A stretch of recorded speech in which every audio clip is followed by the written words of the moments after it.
Hey, Vsauce, HaVoC here. I play Clash Royale. But what is Clash Royale?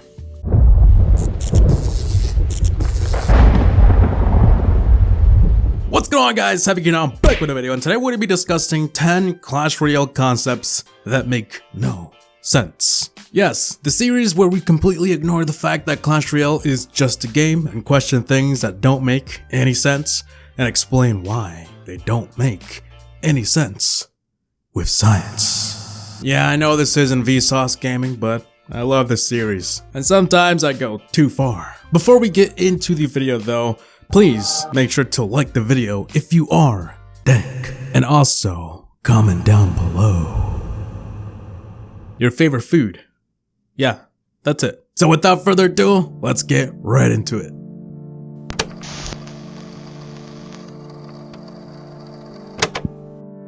Why is the sun at the same spot the entire time? Is there no time in Clash Royale? If you look at all arenas, all the shadows are always going to be the same direction, meaning the sun is always at the same exact spot every time, anywhere. It doesn't take a scientist to know that shadows depend on where the sun is on top of you. So is the time frozen in Clash Royale? Is there no time moving at all? If you haven't noticed, in Builder's Workshop there's a clock.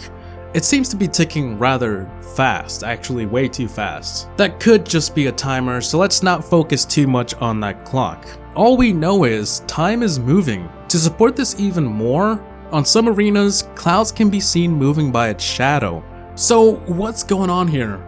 If the clouds are moving, that means time is passing by.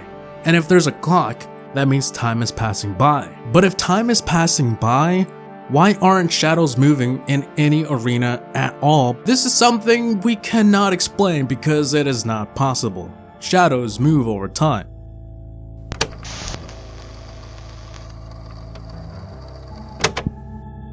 How are there sharks in that one King Tower skin? Now you might be quick to assume, well, HaVoC, you just gotta build a tank for the shark, put some water in it, and boom, the King Tower can build his little tower and sit on top of it. Well, no. Things get very complicated because of this picture. You might be asking, what does a picture of Supercell troops have anything to do with this? This picture shows that the king is about the same height as a rifleman from Boom Beach. There's also a chicken near them. The chicken always seems to be nearly half their height. Let's just give a generous assumption that the king and the rifleman are about 5 foot even. With these two key points, we can determine the size of a king tower. And after looking at numerous pictures of it, it's safe to say that the king tower is 7 feet on each side. That includes the width, length, and height. But with all these numbers, the tower can roughly hold about 2,500 gallons of water. Of course, that is the volume of the tower in gallons. That's not enough to hold a shark, and by the looks of the shark in the tank, it seems to be a great white shark. Nowhere near the 1 million gallons of water you need to hold a great white shark. Not to mention, there is no flowing water either. Most sharks, especially the great white shark, have to have consistent water going in and out of their gills, which is why they're always swimming or sitting along a current to allow water to flow into their gills. Although the great white shark wouldn't fit in the tank, what about a different shark? Well, even if it was another shark, it still wouldn't have room to swim and comfortably stay in there. It would most likely die. So, yeah, there is no possible way that the King Tower can hold any shark in that little small space.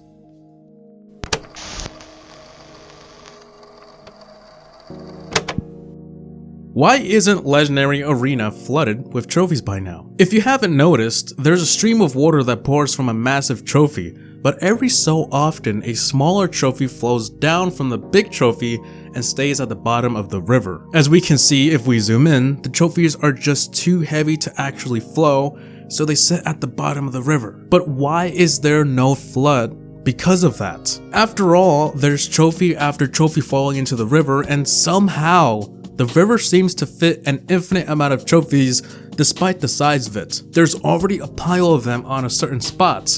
That can only mean that the river isn't even that deep to begin with. You could also put the assumption that HaVoC, the water is always flowing, so it never floods. But with the amount of trophies flowing into the river and staying at the bottom, it would eventually raise the levels and still flood the arena. So this one doesn't make any sense. Unless the trophies are going somewhere else.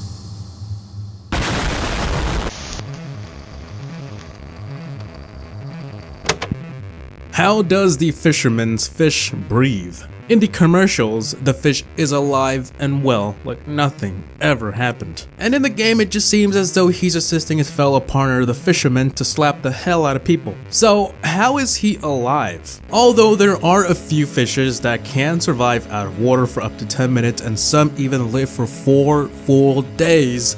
But the only problem here is that it's only a few specific species, including the snakehead, climbing perch, walking catfish, and the mud skipper, and a few more. None of these fishes come close to resembling the fish in Clash Royale. So yeah, he's not one of those fishes that can breathe out of water.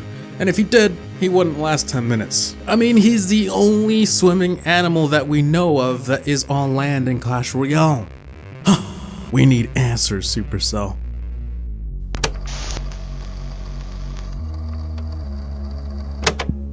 How do skeletons die if they're already dead?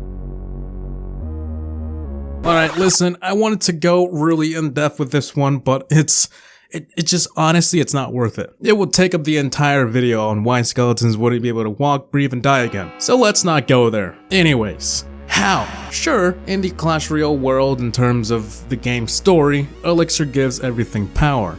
But if we talk about Elixir, this entire series would not exist, because Elixir is in fact magic, and there's no explanation to what it can do. So let's just forget Elixir even existed in the first place and talk about realism here. Skeletons are already dead. They can't die again.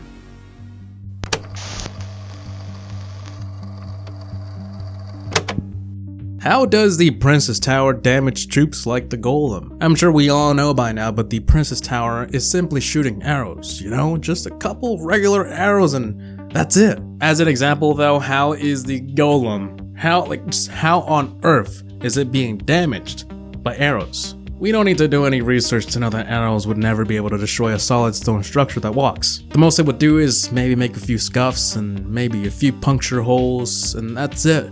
So how is it actually damaging a golem, and in some cases even taking one out by itself?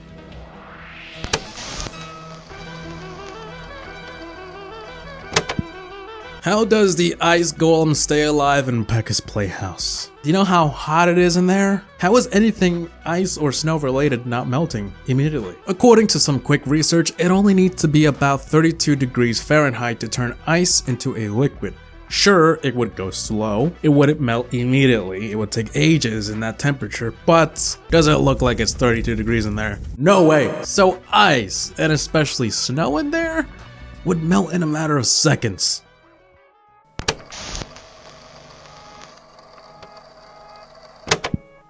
How is the princess shooting flaming arrows that fast? If you go on the internet on how to make a flaming arrow, you quickly realize it's not easy and in fact very complicated. It's a long and extensive process to put together and set up a flaming arrow. You need so many supplies, it's ridiculous, and it takes ages. So how can the princess possibly be loading a few arrows and lighting them so fast, especially that she never once reaches to her bag to even get anything?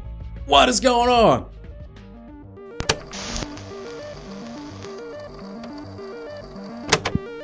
How come the wall breakers and bombers don't drop a bomb or explode when killed before reaching the tower? I mean, if you think about it, the bomb tower does, the balloon does, the giant skeleton, most cards that carry a bomb will detonate, or at least drop a bomb at death. But why don't the wall breakers and bombers not drop anything, or at least explode?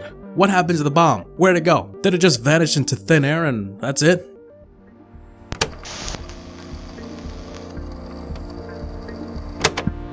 How does the Dark Goblin carry so many darts in his mouth? How much can he fit in there?